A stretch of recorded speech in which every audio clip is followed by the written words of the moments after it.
Hello नमस्कार, welcome to inculcate learning. 9th class है जी, बिल्कुल ऐसे 10 क्लास के ऊपर पहुंच ही गए हैं अपन।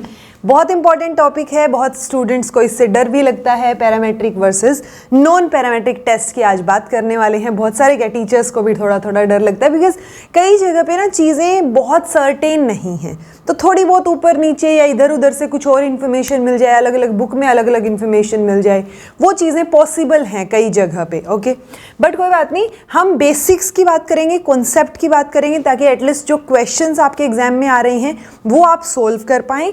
पैरामेट्रिक या नॉन पैरामेट्रिक टेस्ट होते क्या हैं, हमने इतना तो पढ़ लिया, हमें समझ आ गया स्टैट पढ़ के कि भाई हम रिसर्च कर रहे हैं, स्टैट में हम क्या करना चाह रहे हैं, हम चीज़ों को एनालाइज कर रहे हैं, हम सैंपल से डाटा कलेक्ट कर रहे हैं कि मान लो मुझे किसी की इंटेलिजेंस चेक करनी है और क्रिएटिविटी चेक करनी है, तो वो चीज़ें मुझे समझ आ रही हैं, राइट। अब उन चीज़ों को एनालाइज करने के लिए हम कोई टेस्ट तो लगाएंगे। सो वही टेस्ट हैं जी, उन टेस्ट को हम मेजरली 2 कैटेगरीज में डिवाइड कर रहे हैं, पैरामेट्रिक और नॉन पैरामेट्रिक। अब इसमें क्या है, पैरामेट्रिक में ना कुछ एक अजम्पशंस हैं, वो अजम्पशंस आपको ध्यान रखनी पड़ेंगी, यानी कि अगर ये अजम्पशंस फुलफिल हो रही है ना, तो ही मैं पैरामेट्रिक टेस्ट का इस्तेमाल कर सकती हूँ। Otherwise I have to go, मतलब मुझे जाना ही पड़ेगा नॉन पैरामेट्रिक के लिए, ठीक है। सो पैरामेट्रिक के लिए जो अजम्पशंस हैं, उनमें सबसे पहली अजम्पशन आती है नॉर्मल प्रोबेबिलिटी कर्व, यानी नॉर्मल डिस्ट्रीब्यूशन होना चाहिए कि मैंने कोई भी सैंपल से जो डाटा कलेक्ट किया है वो नॉर्मली डिस्ट्रीब्यूटेड होना चाहिए।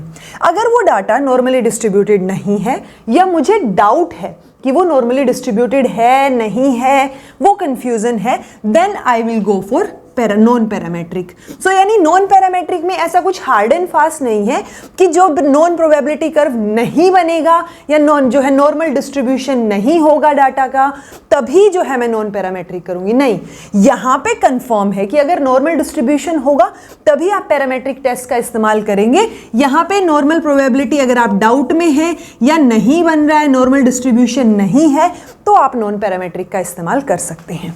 दूसरा आता है कि जब मैं डाटा कलेक्ट कर रही हूं तो मैं चीज़ों को कौन से स्केल पे मेजर कर रही हूं। 4 स्केल पढ़े हैं हमने, नॉमिनल, ऑर्डिनल, इंटरवल एंड अपना रेशियो स्केल। सो ये 4 स्केल में से अगर तो डाटा मेरे पास अवेलेबल है ऑर्डिनल स्केल, ये चीज़ें याद रखनी है आपको, SCALE, ऑर्डिनल या फिर नॉमिनल।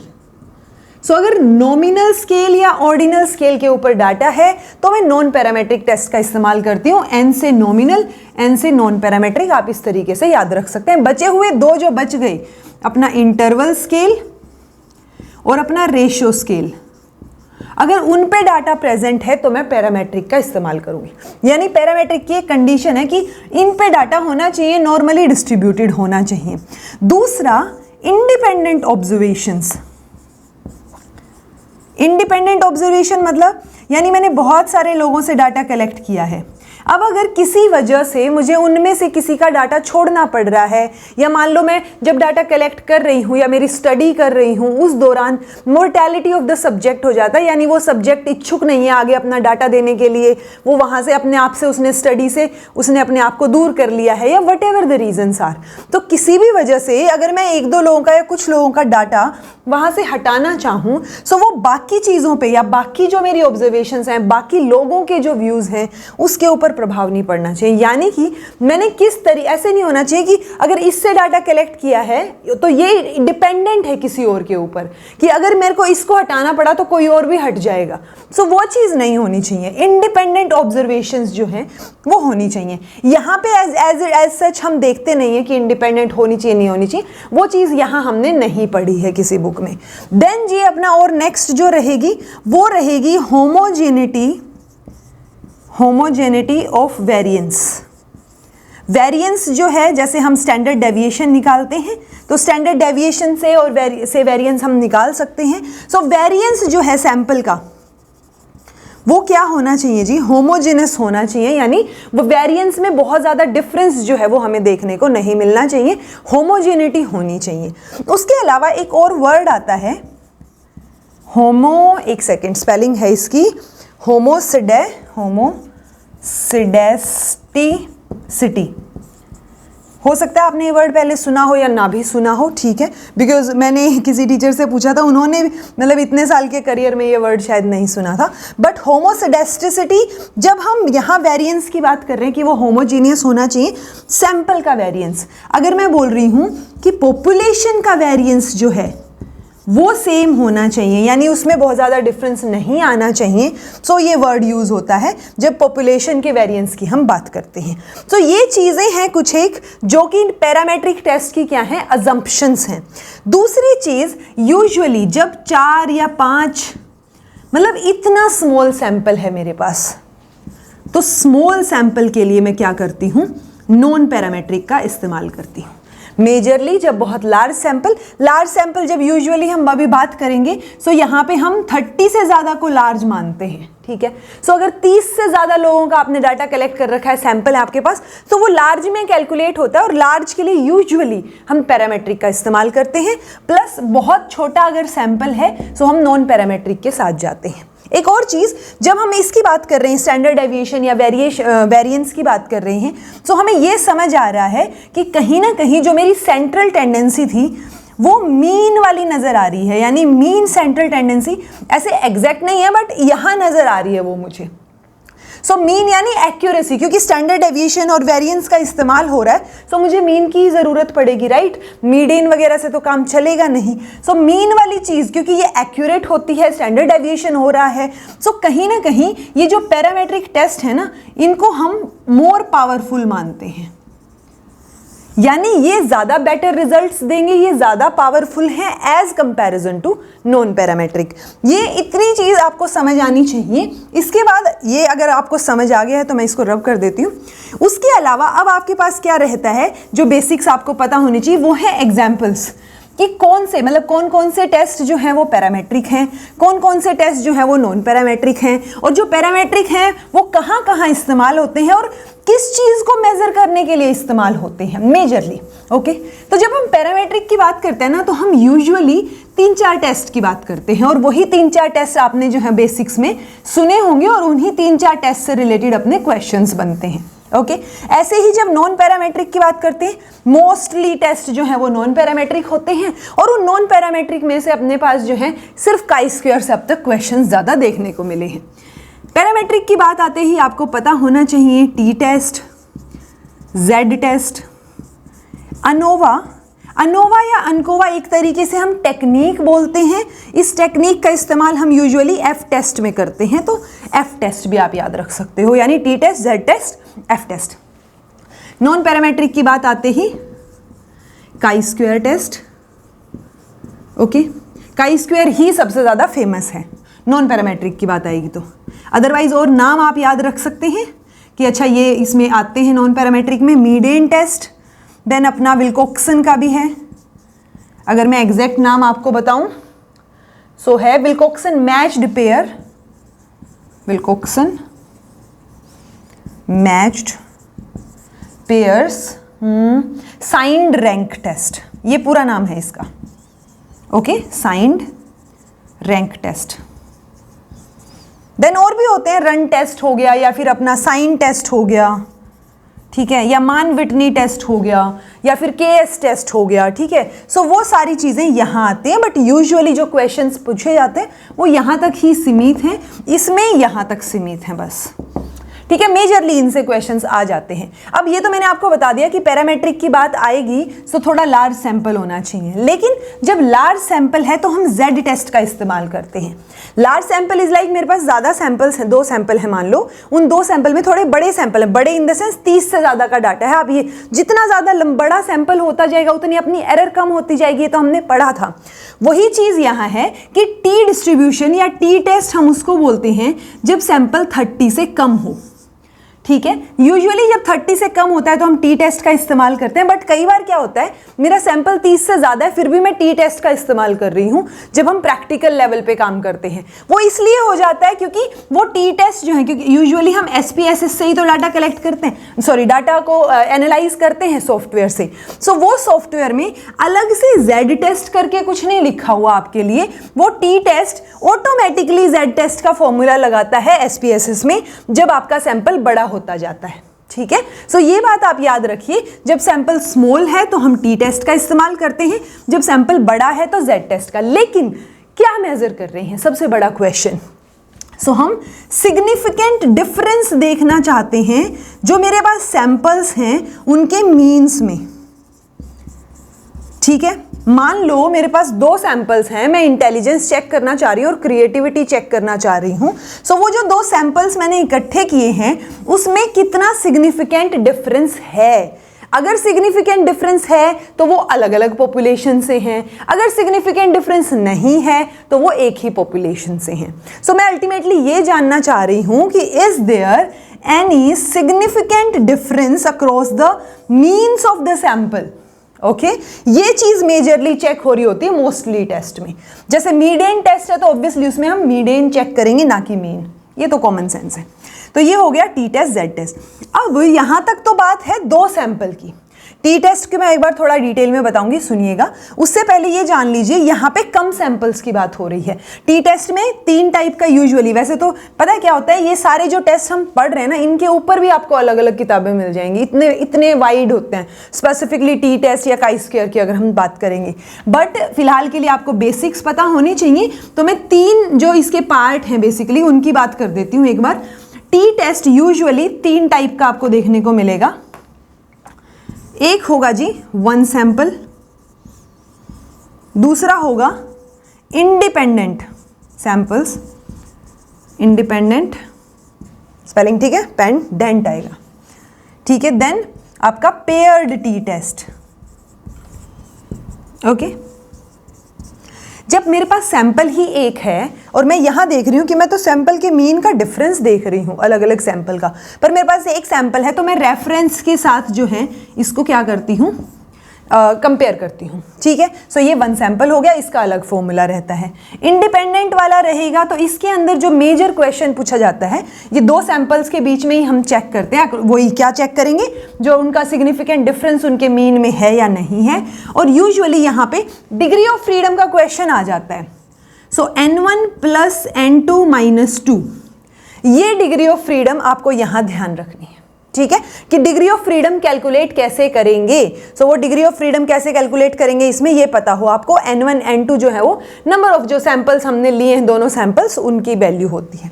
पेयर्ड टी टेस्ट में भी डिग्री ऑफ फ्रीडम पूछा जाता है और वो यूजुअली N-1 होता है। सो ये 2 चीजें आपको याद रखनी है। ये टी टेस्ट के पार्ट्स या टाइप्स आप लगा सकते हो। टी टेस्ट या जेड टेस्ट की जब हम बात करते हो तो देखो मैक्सिमम 2 ही सैंपल्स हैं, राइट, यानी सैंपल्स बड़े हो सकते हैं पर हैं 2 ही। बट अगर 2 से ज्यादा सैंपल्स के बीच में अगर मुझे चेक करना हो, यानी मल्टीपल लेवल पे अगर चेक करना हो, तो मेरे पास एफ टेस्ट आ जाता है, जहां पे मैं ये अनोवा या एनकोवा की टेक्निक का इस्तेमाल करती हूँ। ओके, कई बार ये भी हो जाता है, हम कंफ्यूज हो जाते हैं कि एफ टेस्ट अनोवा क्या चीजें हैं। तो अगर आपको या तो दोनों ऑप्शन में नहीं दिए मिलेंगे, जब आपसे पूछा जाएगा कि मल्टीपल अगर सैंपल्स हैं तो आप कैसे चेक करोगे चीजों को, या मल्टीपल सैंपल्स के लिए आप significant difference across the samples mean आप कैसे चेक करोगे। सो वो हम या तो आपको एफ टेस्ट दिया मिलेगा या एनकोवा या एनोवा दिया मिलेगा। सो हम इनका इस्तेमाल करते हैं, ठीक है जी। ये हो गया किसका कहाँ इस्तेमाल करते हैं। अब बात आती है काई स्क्वायर की। आई होप आपको पैरामेट्रिक टेस्ट समझ आए होंगे सारे के सारे, बेसिक्स की कौन सा कहाँ इस्तेमाल हो रहा है। काई स्क्वायर में क्या होता है, हम ना कंपेयर कर रहे हैं, एक ऑब्जर्व्ड वैल्यू आपको देखने को मिलेगी और एक एक्सपेक्टेड वैल्यू आपको देखने को मिलेगी। यानी कि मैं जो एक्सपेक्ट कर रही हूं, क्या जो मैं ऑब्जर्व कर रही हूं, मतलब जो मैं कैलकुलेट कर रही हूं, ऑब्जर्व कर रही हूं, वो चीजें सेम है, तो उनके बीच में डिफरेंस है नहीं है, वो चीज मुझे काई स्क्वायर बताएगा। कि मान लो मुझे कुछ डाटा दे रखा है, कि मान लो किसी का इंटेलिजेंस में चेक कर रही थी और यहाँ पे A B C D इस तरीके से डाटा आ गया। यहाँ पे मेरी एक्सपेक्टेड है कि मैं एक्सपेक्ट ये कर रही थी, ये मेरी ऑब्जर्व्ड है, राइट। तो इसमें एक फॉर्मूला है, जो फॉर्मूला भी कई बार पूछ लिया जाता है, इसको ऐसे काई स्क्वायर से डिनोट करते हैं। यहाँ रहेगा जी ऑब्जर्व्ड की फ्रीक्वेंसी या ऑब्जर्व्ड माइनस एक्सपेक्टेड का स्क्वायर डिवाइड बाय एक्सपेक्टेड और इसका समेशन। ये फॉर्मूला आप याद रख सकते हैं काई स्क्वायर के लिए, क्योंकि मैं अगर बेसिक रॉ लैंग्वेज में आपको समझाऊं, इट्स लाइक मैं ये मान के चल रही हूँ कि मेरे पास ना 50 बच्चे हैं, 50 नहीं 60 लगा लो थोड़ा, ठीक है, और मेरे पास 3 ऑप्शंस हैं। बर्गर खाने का, पिज्ज़ा खाने का, ये बहुत रॉ एग्जाम्पल है ताकि आपको समझ आ जाए, आप रिलेट कर पाए, या फिर पास्ता खाने का। मुझे ऐसा लग रहा है, ये मेरा एक्सपेक्टेशन है कि 20, ये है ना 60 है ना, सो 20 बर्गर खाएंगे, 20 पिज्ज़ा खाएंगे, 20 पास्ता खाएंगे। लेकिन जब मैं एक्चुअल में ऑब्जर्व करती हूँ तो ये वैल्यूज़ तो ऑब्वियसली अलग होंगी। हो सकता है कि ज़्यादा बर्गर खा रहे हो, कम पिज़्ज़ा खा रहे हो, या ज़्यादा पास्ता खा रहे हो, राइट। ऑब्वियसली हैं तो टोटल 50, ये 60 ही, तो टोटल तो 60 ही आएगा, लेकिन वो ऑब्जर्वेशन ऊपर नीचे हो सकती है। सो मुझे ये देखना है कि या ये एक्सपेक्टेशन के बराबर हैं, जो एक्सपेक्टेड वैल्यू है क्या वो ऑब्जर्व्ड वैल्यू, मतलब दोनों बराबर हैं या उनमें कोई डिफरेंस है, वो हम यहाँ पर देखना चाह रहे होते हैं कि जो आप ऑब्जर्व कर रहे हो क्या वो आपकी एक्सपेक्टेशंस को मैच कर रहा है। उसके लिए हम काई स्क्वायर टेस्ट का इस्तेमाल करते हैं। काई स्क्वायर टेस्ट में यूजुअली इसको गुडनेस ऑफ फिट भी चेक करने के लिए बोल दिया जाता है, ठीक है। सो इसमें क्या होता है जी, काई स्क्वायर में 3 चीजें देखते हैं हम, ठीक है। अब मैंने ये बोला ना कि एक्सपेक्टेड क्या होगी मेरी, 20 20 20। मैंने क्या किया, इस 60 को 3 ऑप्शंस थे, 3 से इक्वली डिवाइड कर दिया, तब जाके मैंने एक्सपेक्टेड वैल्यू निकाली, राइट। सो ये इक्वल प्रोबेबिलिटी हो गया, यानी कि मैंने जो मतलब पॉइंट ये है कि इसमें जो 3 मेथड्स है ना, उनमें हम सिर्फ जो एक्सपेक्टेड वैल्यू है उसको कैलकुलेट करने का तरीका बदल जाता है। अल्टीमेटली फॉर्मूला यही लगना होता है हमारे काई स्क्वायर की वैल्यू को कैलकुलेट करने के लिए, ठीक है। सो इसमें एक तरीका रहता है इक्वल प्रोबेबिलिटी वाला जो मैंने आपको बताया, एक रहता है नॉर्मल डिस्ट्रीब्यूशन का, कि डाटा जो मुझे दिया गया है वो नॉर्मल डिस्ट्रीब्यूशन के हिसाब से अगर मैं लगाऊं तो मेरी एक्सपेक्टेड वैल्यू क्या आएगी। वो एक कैलकुलेशन अलग लेवल की है, वो जब मैं काई स्क्वायर कोशिश करूंगी जल्दी डिटेल में करा दूं, ताकि आपको जो एटलीस्ट स्टैट वाली वीडियोस हैं डिटेल्ड वाली, वहां पे आपका काई स्क्वायर कंप्लीट हो जाए। ओके, एक हम चेक करते हैं इंडिपेंडेंस, ठीक है। इंडिपेंडेंस में क्या होता है कि हम ये देखना चाह रहे हैं कि जो 2 मेरे सैंपल्स हैं वो एक दूसरे पे इंडिपेंडेंट हैं या डिपेंडेंट हैं, दैट्स इट, ठीक है। तो वो नाम से ही आपको चीज़ें पता चल जाएंगी। ये आपके सारे के सारे टेस्ट हो गए। आई होप मैं समझा पाई हूँगी बेसिक्स। अल्टीमेटली जो चीज़ें चेक कर रही हैं, या सबसे पावरफुल टेस्ट हम पैरामेट्रिक को मानते हैं। डाटा यूजुअली अपना किस पे होना चाहिए, पैरामेट्रिक की बात आएगी तो इंटरवल और रेशियो स्केल पे होना चाहिए। नॉन पैरामेट्रिक की बात आएगी तब किस पे होना चाहिए, अपना ऑर्डिनल और नॉमिनल स्केल पे होना चाहिए। आई थिंक मैंने सब कुछ कवर कर दिया है जिससे रिलेटेड क्वेश्चंस आते हैं एटलीस्ट, ठीक है। तो ये बेसिक चीज़ें हैं, एटलीस्ट इतना कॉन्सेप्ट आपको पता होना चाहिए, अदरवाइज बहुत बड़ी बड़ी अलग अलग बुक्स आपको मिल जाएंगी जो पैरामेट्रिक या नॉन पैरामेट्रिक टेस्ट की बात करती होंगी। ओके, बट इतना बेसिक अगर आपको समझ आ गया है तो एक बार जो क्वेश्चंस आए हुए हैं प्रीवियस ईयर में, एक चीज़ हो सकती है, एक T square is equal to F होता है, ये भी एक बार आया हुआ है। यानी ये टी स्क्वायर मतलब ये टी टेस्ट की वैल्यू, टी टेस्ट से जो हमने वैल्यू कैलकुलेट की है ये वो वाली वैल्यू है, और ये एफ टेस्ट की है। So there is a relationship, क्योंकि हम दोनों में ही मीन और स्टैंडर्ड डेविएशन का इस्तेमाल कर रहे हैं। सो ये एक रिलेशनशिप निकल के आता है कि अगर आपको टी की वैल्यू दी मिले कि टी टेस्ट पे ये आया है, तो आप एफ वाला वैल्यू बताइए। सो एक ये फॉर्मूला आप याद रख सकते हैं, एक अपना ये काई स्क्वायर वाला, ये 2-4 फॉर्मूलाज हैं जो आप याद रख सकते हैं, ठीक है। ये काई स्क्वायर का है। देन आपका एक है, जब आप एनोवा से वैल्यूज कैलकुलेट कर लेते हो ना, तो 2 टाइप की वैल्यूज आती है, एक बिटवीन द ग्रुप, एक विद इन द ग्रुप। सो उसमें जो एफ रेशियो कैलकुलेट करते हैं वो क्या रहेगा, between the group divide by within the group, क्योंकि इनसे रिलेटेड ना ये वैल्यूज आपको दी मिलती है, टेबल से दे दी, और फिर डायरेक्ट अगर आपको फॉर्मूला पता है ना तो आप आंसर निकाल सकते हो। तो मेजरली इन्हीं से रिलेटेड आती है। जब भी हम टेस्ट से कोई डाटा या वैल्यू कैलकुलेट करते हैं उसको हम कैलकुलेटेड वैल्यू, और उस कैलकुलेटेड वैल्यू को काई स्क्वायर के केस में बाद में जो टेबल से हम वैल्यू चेक करते हैं उसको क्रिटिकल वैल्यू बोल देते हैं। अदरवाइज आप टेबल वैल्यू से याद रखिए, हम टेबल से एक वैल्यू चेक करेंगे स्टैंडर्ड लेवल पे, डिग्री ऑफ फ्रीडम पे। सो वो टेबल वैल्यू होगी। बाकी जो मैंने आपको बताई रखा है, जब हम नल हाइपोथेसिस को ही टेस्ट कर रहे हैं, अगर कैलकुलेटेड वैल्यू हमारी ज़्यादा होती है तो हमारा डाटा सिग्निफिकेंट है और हम एच नोट को रिजेक्ट कर सकते हैं, ठीक है जी। एंड दूसरा फिर वाइस वर्सा, जब टेबल वैल्यू ज़्यादा होगी तो हम एच नोट को रिजेक्ट नहीं कर पाएंगे, हमें उसको एक्सेप्ट करना पड़ेगा। ये कंक्लूजन निकालने के लिए हम ये वैल्यूज़ कैलकुलेट कर रहे होते हैं। ओके जी, सो चलिए एक बार इनसे रिलेटेड क्वेश्चंस करके देख लेते हैं। आई होप आपको चीज़ें समझ आई होंगी। हाँ जी, तो क्वेश्चन प्रैक्टिस पे आ जाते हैं। पैरामेट्रिक नॉन पैरामेट्रिक टेस्ट से रिलेटेड 76 क्वेश्चन हम ऑलरेडी 8 क्लासेस में कर चुके हैं। 77th क्वेश्चन आपके सामने है। दो स्टेटमेंट आपको दी हुई हैं labelled as assertion and reason. In case of small samples use of non parametric statistical test is recommended for the analysis of research data. ठीक है, हमने पढ़ा है कि अगर बहुत छोटा सैंपल है, 4 से 5 का सैंपल है, तो हम यूजुअली क्या करते हैं, नॉन पैरामेट्रिक का इस्तेमाल करते हैं. रेकमेंडेड है, ये सही बात है. Sampling errors are large in case of small samples due to which parametric tests do not give dependable results. सही बात है, क्योंकि अगर हमने क्या बोला, पैरामेट्रिक टेस्ट में तो नॉर्मल डिस्ट्रीब्यूशन होना चाहिए, और नॉर्मल डिस्ट्रीब्यूशन छोटे डाटा पे तो हमें नहीं समझ आएगा. बड़ा डाटा होगा, थोड़ा लार्ज सैंपल होगा, तब हमें जो है वो सैम्पलिंग एरर भी कम होगी, हमारा नॉर्मल डिस्ट्रीब्यूशन भी नजर आएगा, और हमारे बेटर रिजल्ट्स भी हमें पैरामेट्रिक टेस्ट पे नजर आएंगी. सो ये बात भी सही है जी कि वो डिपेंडेबल रिजल्ट्स नहीं देंगे. बट तो ये दोनों चीजें सही है, लेकिन ये करेक्ट एक्सप्लेनेशन नहीं है, क्योंकि ऊपर वाले में हम बात कर रहे हैं नॉन पैरामेट्रिक टेस्ट की, और नीचे वाले में हम पैरामेट्रिक की बात कर रहे हैं. सो रीजन परफेक्ट नहीं है, यहाँ पे कुछ रीजन, ये दोनों स्टेटमेंट सही है, बट ये रीजन करेक्ट नहीं है. एक second. Statistical test that permits assessment of possible significance of difference across means of multiple groups या multiple samples. ठीक है, कहीं सैंपल की जगह ग्रुप भी दिया हुआ है, तो आप कंफ्यूज मत होइए उसमें. तो एक स्टैटिस्टिकल टेस्ट जो कि परमिट करेगा significance difference across multiple group का जो मीन है वो देखने में हमारी हेल्प करेगा. तो मल्टीपल का तो कौन हेल्प करेगा, हमारी एनोवा या एफ टेस्ट यहाँ मिलता, क्योंकि paired t test, chi square t test, student's t test, क्योंकि टी टेस्ट के ही तो नाम हो गए ना, ये टी टेस्ट का ही तो ये पेयर्ड टी टेस्ट एक टाइप हो गया. और काई स्क्वायर भी नॉन पैरामेट्रिक है, उसमें भी ऐसा नहीं होता कि बहुत सारा मल्टीपल ग्रुप्स की बात हो रही हो. सो एनालिसिस ऑफ वेरिएंस, यानी अनोवा की फुल फॉर्म है जी, ये आई थिंक मैंने बताई नहीं.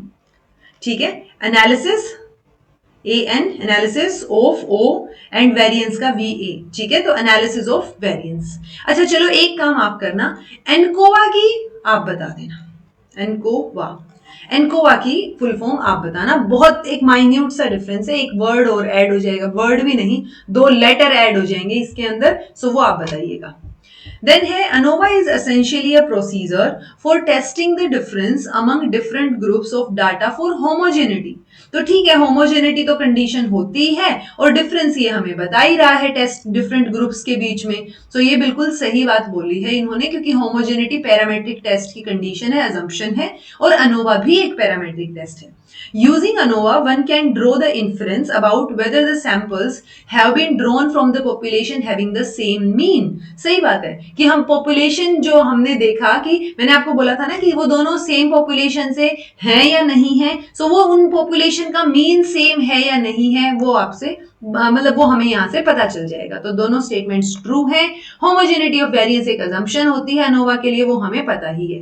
एफ टेस्ट जो आप एफ स्टैटिस्टिक सिग्निफिकेंट अगर है तो हम नल हाइपोथेसिस को रिजेक्ट कर सकते हैं, और हम क्या कंक्लूड करेंगे कि जो अपना मीन ऑफ द ग्रुप है वो इक्वल नहीं है, यानी जिन पॉपुलेशन से वो कनेक्टेड है या जिन पॉपुलेशन से वो सैंपल लिए गए हैं उन पॉपुलेशन का मीन सेम नहीं है. ये चीज पता चलेगी हमें यहाँ से.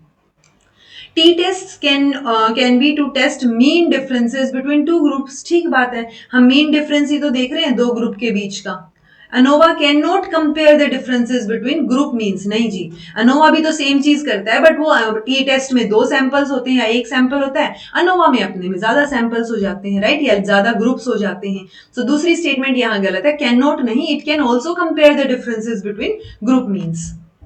When researchers use designs that call for multiple groups, तो उस मल्टीपल ग्रुप में हम मोस्ट कॉमनली कौन सा टेस्ट अप्लाई करेंगे, Z तो नहीं करेंगे, 2 के लिए है, टी टेस्ट भी 1 या 2 के लिए, पेयर्ड टी टेस्ट भी 2 के लिए है, एफ टेस्ट यूज करेंगे, एफ टेस्ट या अनोवा. तो देखो पेयर्ड की बात जब हम कर रहे हैं ना, इंडिपेंडेंट टी टेस्ट में क्या होता है, सैंपल तो 2 ही होते हैं, लेकिन उन 2 सैंपल का वो एक दूसरे पे डिपेंडेंट नहीं होते. यानी मान लो मैं एक ग्रुप का इंटेलिजेंस चेक कर रही हूँ या एक ग्रुप का क्रिएटिविटी चेक कर रही हूँ, तो वो एक दूसरे अलग अलग ग्रुप है ये. ओके, यहाँ पे क्या, या मैं 2 अलग अलग ग्रुप का ही इंटेलिजेंस चेक कर रही हूँ और देखना चाह रही हूँ.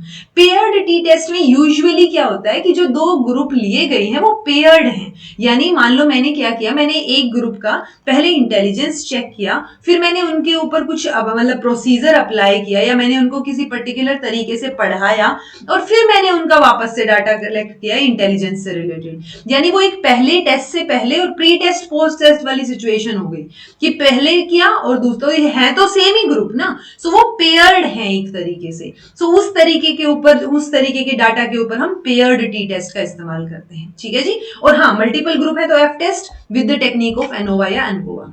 In the context of hypothesis testing using paired t-test, if n is the number of pairs in the two related samples, so degree of freedom क्या होगी? So degree of freedom n-1 होगी, ये मैंने आपको बताया था. Which of the following test statistic is useful for conducting analysis of variance? So कौन सा टेस्ट हेल्पफुल रहता है? F टेस्ट हेल्पफुल रहता है conducting ANOVA. Okay? T test chi square z ये तो अलग ही टेस्ट हो गए.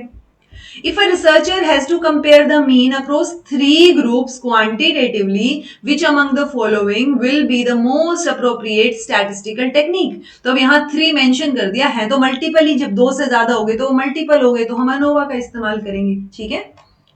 देखो ये वाला क्वेश्चन क्या है, यहाँ पे इन्होंने दे रखा है degree of freedom sum of square between the groups और विद इन द ग्रुप्स। सो अभी हमें क्या करना है, an investigator used ANOVA to compare 4 groups of students on numerical ability on the basis of a test after analysis of raw score. ये data उनको मिला, अब हमें एफ रेशियो की वैल्यू निकालनी है। So between mean between the और divide by with in, लेकिन ये सम ऑफ स्क्वायर है, हमें पहले क्या कैलकुलेट करना पड़ेगा, mean sum of square calculate करना पड़ेगा। ये क्या है, बिटवीन द ग्रुप और within the group mean sum of square होता है, ये बात भी याद रखिए। Okay, mean sum of square कैसे निकलेगा, ये जो सम ऑफ स्क्वायर है इसको हम डिवाइड कर देंगे इसकी डिग्री ऑफ फ्रीडम से, यानी इसको 3 से डिवाइड कीजिए और इसको 36 से डिवाइड कीजिए। जब उसको कैलकुलेट कर देंगे हम, तो 3 से डिवाइड करने के बाद अपने पास क्या आ जाएगा, 208.333 और 36 से करेंगे तो अपने पास 59.111 आ जाएगा।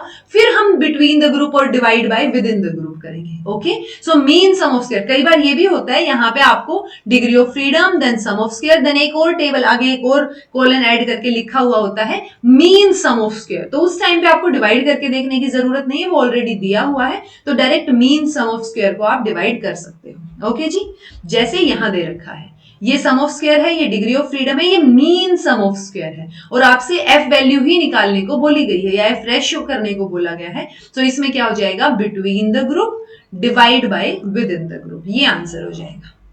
ओके, सो ये चीज आपको पता होनी चाहिए, सी आंसर हो जाएगा इसमें। नेक्स्ट है जी, in a research study effect of 3 independent variables such as gender, socio economic status of the family, locus of control on scholastic performance in social studies was to be ascertained.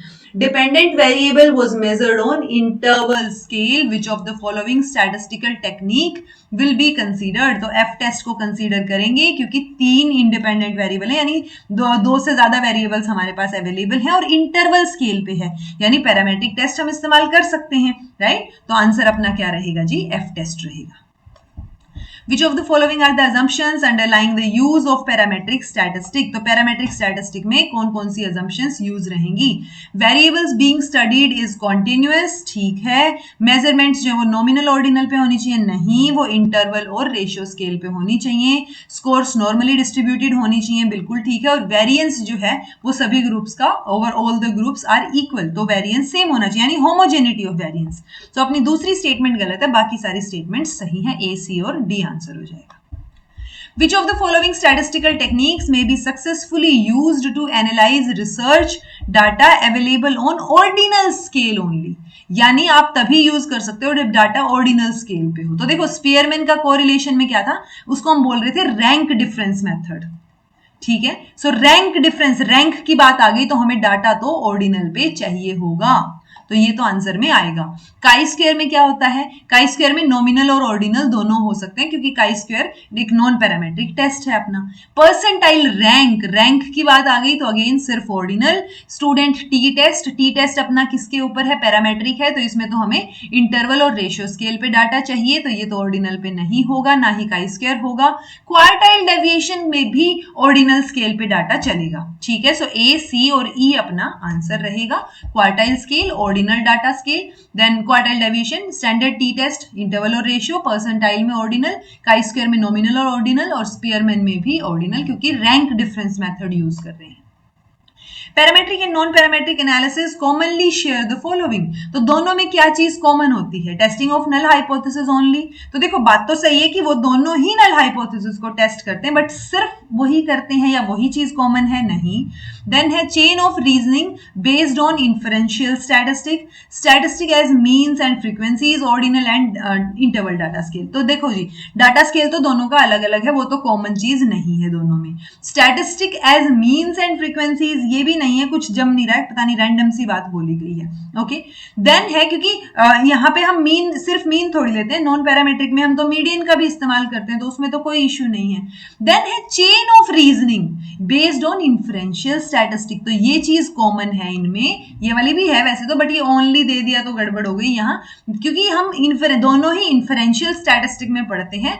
अब basics देख लीजिएगा, मैंने पूरी playlist बना रखी है, अगर आपको वो देखने हैं तो कंप्लीट। सो इन्फरेंशियल स्टैटिस्टिक मतलब जब आप इन्फरेंस निकालते हो डाटा को कलेक्ट करने के बाद, उसको एनालाइज करने के बाद, सो वो चेन ऑफ रीजनिंग जो है ना, वो इन्फरेंशियल स्टैटिस्टिक पे बेस्ड है, ये बात दोनों में कॉमन है। What will be the t value when between the group variance and within the group variance is this? तो between the group variance दे दिया और within the दे दिया, तो ये तो f वैल्यू निकालेगा। f वैल्यू कितनी आ जाएगी? 200 डिवाइड बाई 50, यानी 5 चौके 20, 4 आ गई। पर हमें t वैल्यू निकालने को बोला, तो अगर आपको याद हो तो t square is equal to f बताया था मैंने आपको। f की वैल्यू अगर 4 है तो t स्क्वायर की वैल्यू 4 हो गई, t की वैल्यू √4, यानी कि आंसर आ गया 2। ठीक है जी, आंसर 2 रहेगा। टी वैल्यू बोला है, ना कि एफ वैल्यू। कहीं आप कंफ्यूज हो जाएं कि टी वैल्यू नहीं, ये शायद मिसप्रिंट हुआ होगा, एफ ही पूछना चाह रहे होंगे और आंसर आप 4 दे आओ। सो वो चीज नहीं करनी है। टी और एफ में जो ये आपका रिलेशनशिप है, t square is equal to F, ये आपको पता होना चाहिए, क्योंकि t is calculated in terms of mean और एफ टेस्ट जो है वो वेरिएंस की फॉर्म में कैलकुलेट किया जाता है, जो कि स्क्वायर ऑफ स्टैंडर्ड डेविएशन, यानी वेरिएंस क्या होता है? Variance is equal to standard deviation का स्क्वायर, ये फॉर्मूला होता है। यानी स्टैंडर्ड डेविएशन अगर मेरे पास है तो मैं वेरिएंस वहां से कैलकुलेट कर सकती हूँ। ओके, सो ये चीज आपको पता होनी चाहिए। Which of the following tests can be used to examine the differences in achievement of boys and girls? So boys and girls का achievement की बात हो रही है, यानी दो ग्रुप का डाटा है मेरे पास, तो मैं काई स्क्वायर का इस्तेमाल करूं, कोरिलेशनल का करूं, या टी टेस्ट का, या अनोवा का? अनोवा तो ज्यादा पे होता है, टी टेस्ट का इस्तेमाल कर सकती हूँ मैं। कोरिलेशनल टेस्ट है नहीं, क्योंकि हमें कोरिलेशन नहीं पूछा गया है, हमें डिफरेंस पूछा गया है। ओके, तो जब हम डिफरेंस की बात करते हैं या मीन में डिफरेंस की बात करते हैं, तो हम टी टेस्ट या इन सारे टेस्ट का इस्तेमाल करते हैं जो हमने अभी पढ़े हैं। ओके जी, सो मैं उम्मीद करती हूँ कि आपके लिए ये क्लास हेल्पफुल रही होगी, ये चीजें समझ आई होंगी। बहुत बेसिक लेवल पे मैंने आपको कॉन्सेप्ट समझाने की कोशिश की है कि कौन सा टेस्ट कब यूज होता है, कौन से टेस्ट में क्या क्या चीजें होती हैं। सो वो आप ध्यान रखिएगा। फिर भी कुछ समझ नहीं आया हो तो कमेंट करके पूछ लीजिएगा। और डिटेल में अगर स्टैट देखना है तो एक जो है वो statistic in education and psychology के नाम से आपको प्लेलिस्ट मिल जाएगी, आप वो प्लेलिस्ट चेक कर सकते हैं। उसमें सारी चीजें और डिटेल में करवा रखी हैं। बाकी जो है 10th क्लास अपनी लास्ट क्लास होगी। इस सीरीज की जो 10 बेसिक क्लासेस हैं ये सबको देखनी चाहिए, चाहे आपको स्टैट से डर लगता है नहीं लगता है, बट क्वेश्चन सोल्व करने के लिए इतना बेसिक आपको पता होना चाहिए। ठीक है जी, so this was all about today. Thank you so much for watching. Be happy, keep smiling, subscribe to inculcate learning because it is absolutely free, and be consistent in your efforts.